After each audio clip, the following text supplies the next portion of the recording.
to downtown. Right. My friend Dean has cerebral palsy, right? So it's a permanent disability. When he was trying to find housing, I was helping him out in downtown. So I was like, okay, he didn't want to stay in a shelter. Shelters are dangerous. His other option was sleeping on the street. So it was pretty dire. So like, okay, let me see what I can do. It turns out for him, he can't get on the waiting list for HUD housing because all of the HUD housing buildings are either closed. The only two that are open have a 10-year waiting list. Wow, 10 years. So the next set is home forward properties, right? So it turns out with home forward, you have to call each individual property to find out if they have availability. And then even if they're managed by the same company, Cascade, you have to apply at each individual property and pay $42 Every time. every time for an application fee.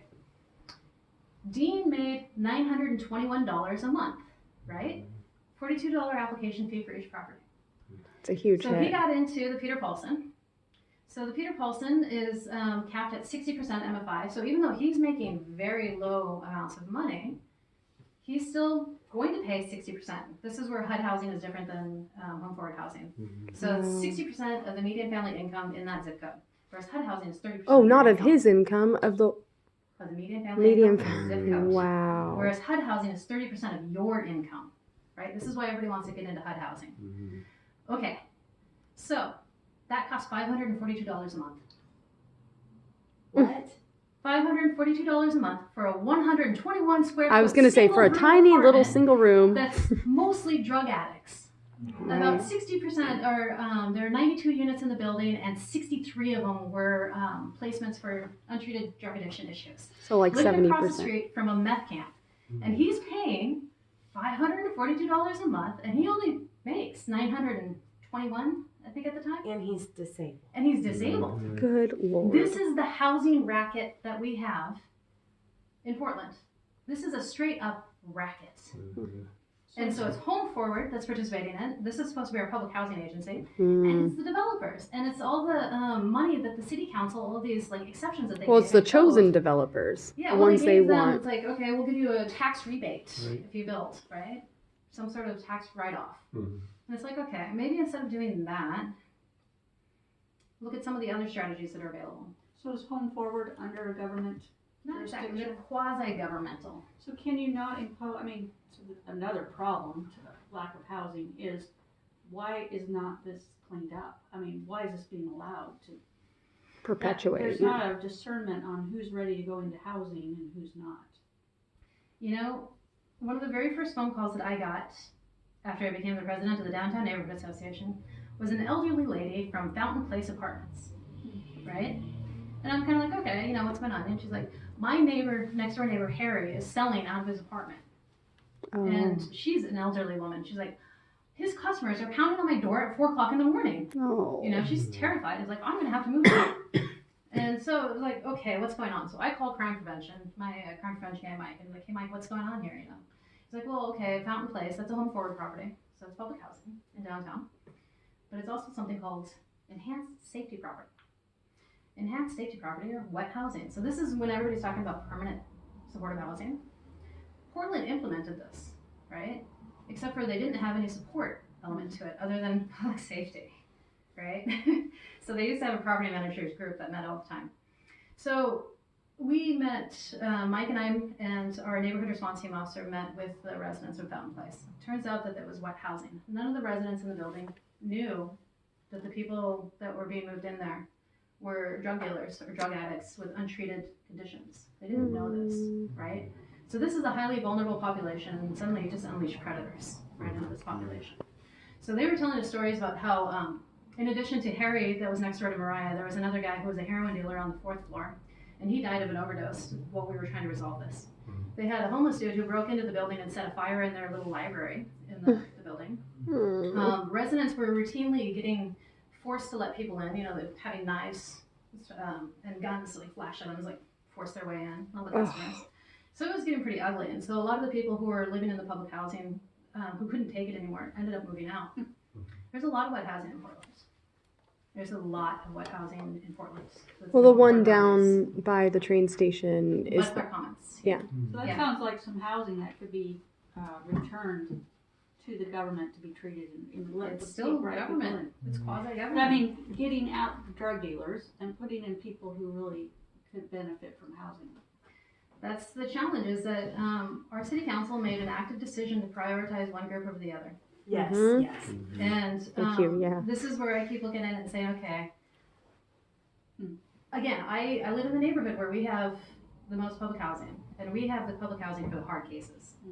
And so when I think about housing and homelessness, they're separate issues. One is an Yes. affordability issue. One Yes. is a public health issue, Yes. right? Mhm. Public health, public safety issue. I don't think that a lot of the wet housing, it shouldn't be in the neighborhoods. Put it in ours. We know what we're getting. There's a reason. We're okay with this in my neighborhood, right? We have the resources necessary to handle these issues. Other neighborhoods don't.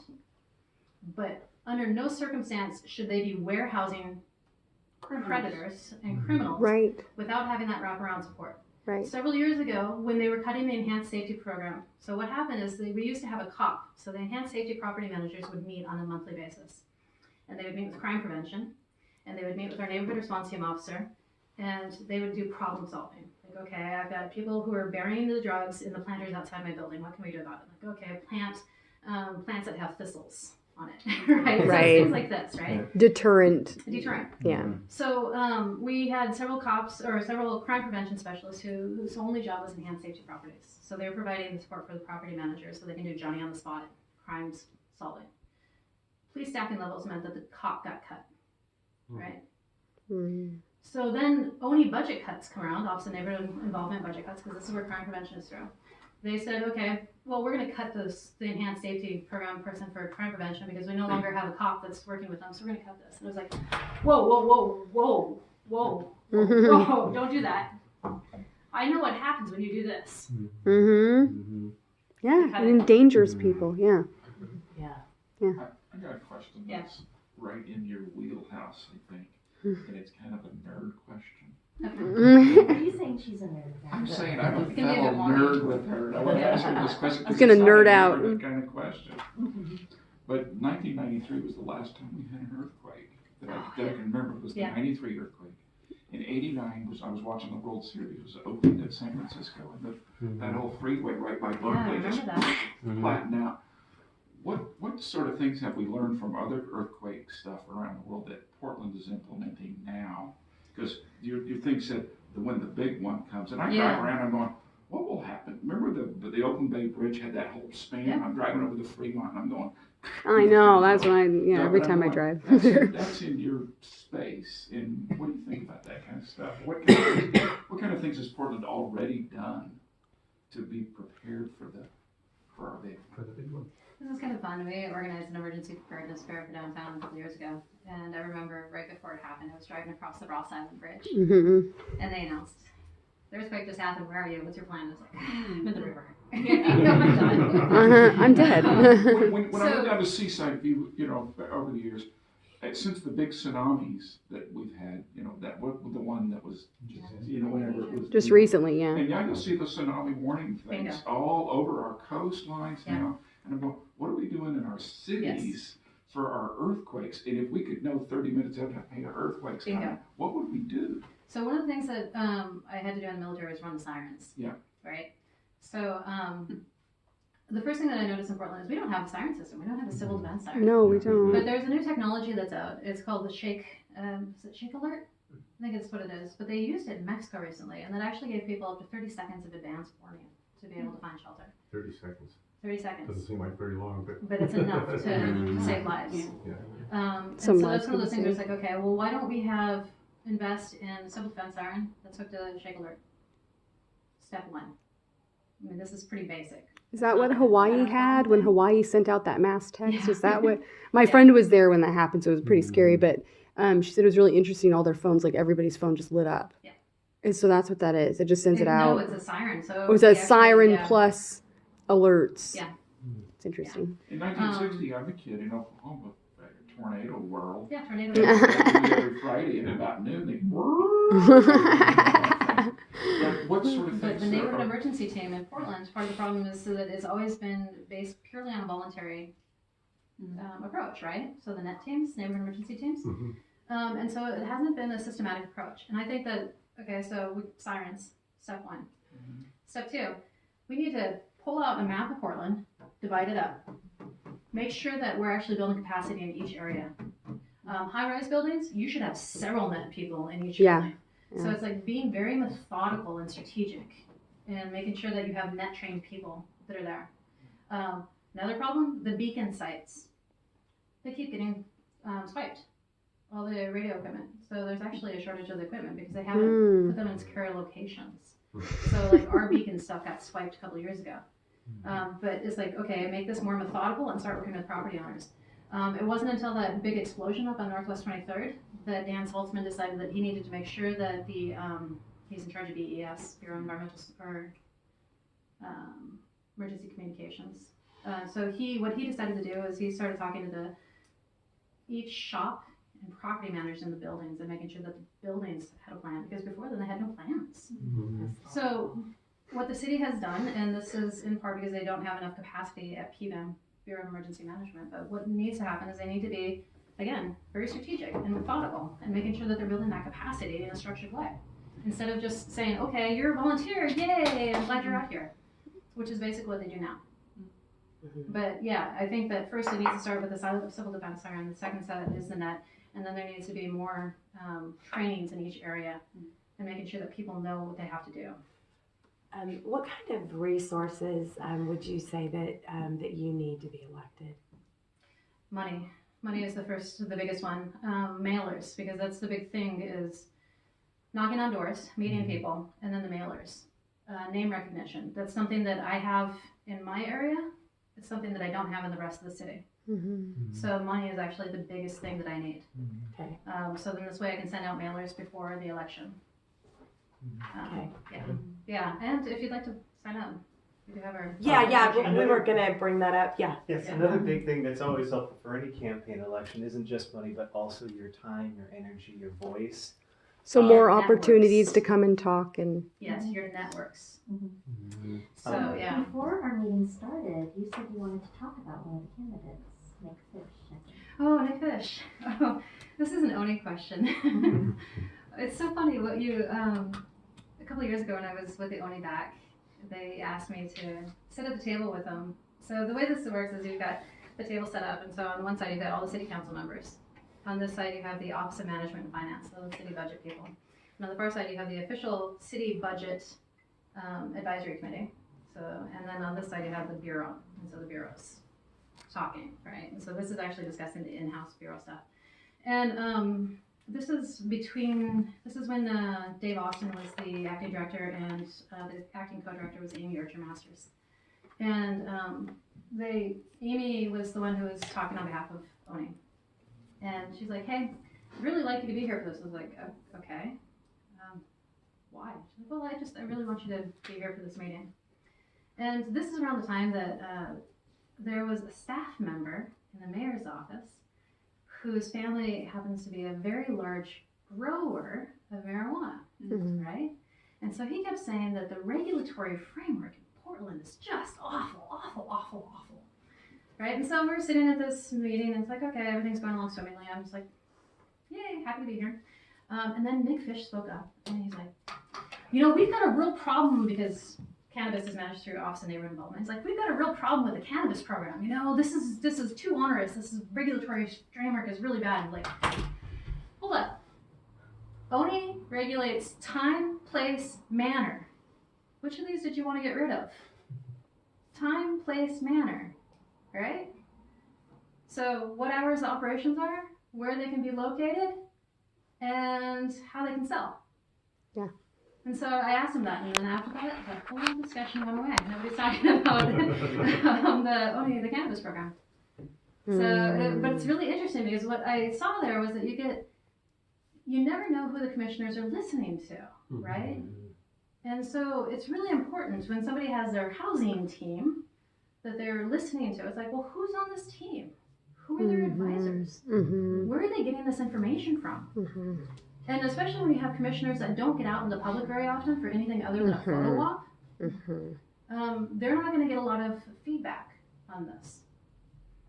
And I see this all the time at City Hall. So again, this is where putting this back out on you to be informed voters. Please pay attention. I'm glad that you're doing this because it does demonstrate that you are paying attention. And again, Well, we sure got, Thank you. our attention sure got peaked this last year. Well, we were just going along our merry lives, I think, for a lot of us in Portland for many years because it was great. And then I think we're just like, what is going on? So, it's time. Well, I'm not proud of it, but I admit that some of the research that we've done just to find you guys was just like, we had to ask ourselves questions like, how many are on the city council? Everybody's how not does getting this revoted. work? What's the term? What the positions are? There's and I often I know that if I have those questions, a lot of people do, which is why we're passionate about even putting this out on video. 600,000 people live in Portland. 120,000 people will decide who the top 2 vote getters are that will advance to the general election in November. Yeah. And Well, in the general election, you'll have about 500,000 people who will vote. But this is where the primaries are actually more important than the general. Yeah. Because this is when you have the opportunity to decide who your top 2 are going to be. And this is where name recognition really comes into play. And can you tell us, just for that, what are the dates for? May 15th. Okay. Wow. May 15th Okay, is that's coming up election fast. Do you have aspirations beyond this position? City council? No. Portland's the only thing I care about. And I actually believe in term limits. I think if you can't get it done in 10 years, you need to move along. So 18 might be a bit too much. No. Yeah. No 18, no 20. No. Well, No, that we have comment a you very made- clear plan. Well, how long has Fish and Fritz been on the board? 17. Yeah. Let me see. Fish was, I think, elected in 2006, somewhere around there. 11 years, yeah. 11, 12 and years. then, so he's in his third. And Amanda's, this is her 3rd term as well. Yeah, How long are the terms? 4 years. 10 years. So that comment you made about like what Oni does, and I find that interesting because I was watching a thread today about what our neighborhood association wants to do, and they're just constantly wanting to do things that they have nothing to do with. Like, let's start a voucher program and let's help people get housing. And I was like, what are you doing? Let's arm That is the not your trans job. community. But what's interesting, let's arm the trans community. But what's interesting, that's actually happening. But what's interesting to me is how people don't know what the neighborhood association is. The people on the Associations are board all independent. don't know. Yeah. Each Yeah. one is independent, but a neighborhood association, if there's one word that sums up the whole purview of a neighborhood association, it's livability. Right. So it's Right. land use, it's transportation, it's public safety, and it's emergency preparedness. Right. This They is don't what they don't want to deal with these things. They want to deal with That's their not part of our causes. association. But in regard to that, when Joanne was here last night, she talked about the inequity of funds going to neighborhood associations. Do you have any? Neighborhood associations don't get direct funding from the city. Well, from Oni. Well, what was So she- Oni was. What was she referring to? Yeah. That's what Southeast Uplift, Mhm. Yeah. basically what she said, is that the Eastside Coalition, all those guys. inside neighborhoods get more money than the outside. And part of the funding strategy actually comes down to, and this is where I was so happy when Commissioner Udaley actually decided to visit all of the coalition offices. Mm. Because the rents are higher in Northwest, right? So more of our budget went to paying for rent in a really crummy space. Southeast Uplift has an entire community center. Yes, Yeah. they have their own building. Yeah, I mean, And staff. Northwest's offices are about the size of this room and that room. And that's the entire size of the office space, and it's subdivided with Cobo Theater. So yeah, there's a pretty big difference in the equity in the funding levels, and that's the thing that the directors of the different coalitions understand. And one of the budget ad packages this time around is actually to increase the funding for the East Portland neighborhood offices. Yes. So you think they should be as independent as they are? I think that it's necessary for them to be independent. Really? Yeah. Okay. So what do we do in a neighborhood like ours where you talked about having common ground? There is We're not none. exaggerating. There is no common ground. When we talk about livability, the people that run our neighborhood association do not care about livability. If somebody takes They went to arm Antifa. Yeah. They went to disarm the police. They are literally anarchists and communists. That's That's self-proclaimed. This is what they say about themselves. 8 out of 11 of them have this Yeah. firm I belief heard in. about Montavilla Montavilla. Yes, I'm sure you've heard about Montavilla. Good. Well, Thank you for yeah. coming. But what's the people? Yeah, what do we do? We said that it's necessary for these neighborhood associations to be independent. We have a concern that our neighborhood association is purely a political Arm. movement. Mm-hmm. It is not serving the neighborhood. It is At not all. representing the neighborhood. It is not interested in that. They have a political agenda that they want to push.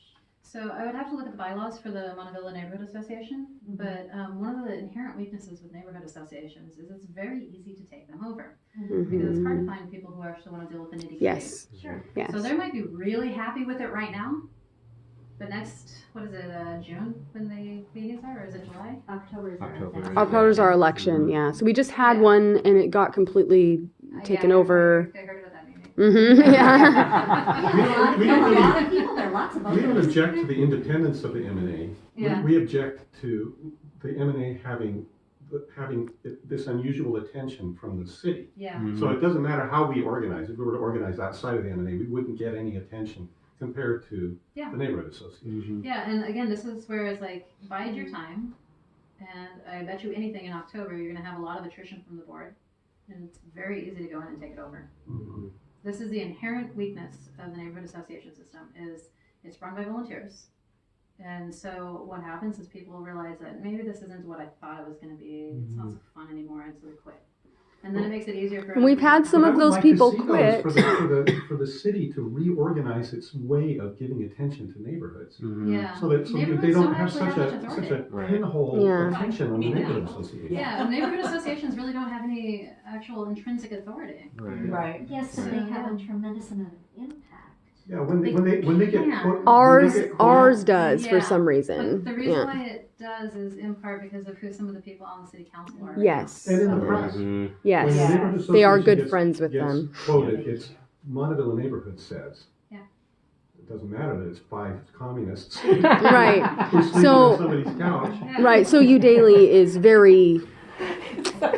She's Sorry. good. Yeah, she's We're good. all It is kidding. true. She's really good pals with several of them, and we have our land use chair works for the city for land use. So she has her own little pet projects and things, and I don't really begrudge that as much as I do this other agenda thing and the Daily thing, because there's just this strange culture of like the anti-police and the pro-camp, and it's damaging our neighborhood. Yeah. Yeah, and I think in a way we're kind of beating around a really small thing, which is I'm actually okay with some people breaking some rules and bylaws, but I'm not okay with Sewell and Oni not saying, yeah, you can't do that. Especially That's state what law. we're actually Yeah. upset about. This is actually where it gets back to the neighborhood associations are independent. The coalitions are just the only reason the coalitions exist is to provide Oversight. administrative support. So it's making sure that the taxes are filed, that they're getting the notifications that they need to get, and that's the reason why the coalitions exist. What we It's have purely in that Southeast back office Uplift is work. an ideological, They are ally. interesting. Mhm. and we have in ONI a structural and infrastructural support for Southeast Uplift to give that kind of ideological support to these activists in the neighborhood. Yeah, every coalition is different, and the Southeast Uplift staff are very different than the neighbors Northwest staff. Yes, yes, Yeah, they I'm are. And this is not, I mean, this is part of the challenge is that a lot of people who are activists apply for the jobs with the coalitions, not understanding that they are actually customer service, Right, not activists. right. Yeah. Yeah, that's part of the hiring process, but here's the deal. The people who make the decision on who gets hired is the board of Southeast Uplift. Right, right. They make their own internal decisions of who they want. Yeah. So this is where it's important to, Southeast Uplift has a structure where you don't actually have to be affiliated with the neighborhood association in order to be on their board. Right. So that's something you guys should consider. Angela's got a lot of interest in history. She'd like to talk to you, I'm sure. Yeah, well, we didn't even go there, but I'm just totally thrilled that you're a historian. Makes sense now. Yeah. Yeah. That's how I know. Yeah. Oh, yeah. Okay. Yeah, you might. Well, we should kind of kept you close off long the enough. Yeah. official part of this meeting, and if you're able to hang around, anybody wants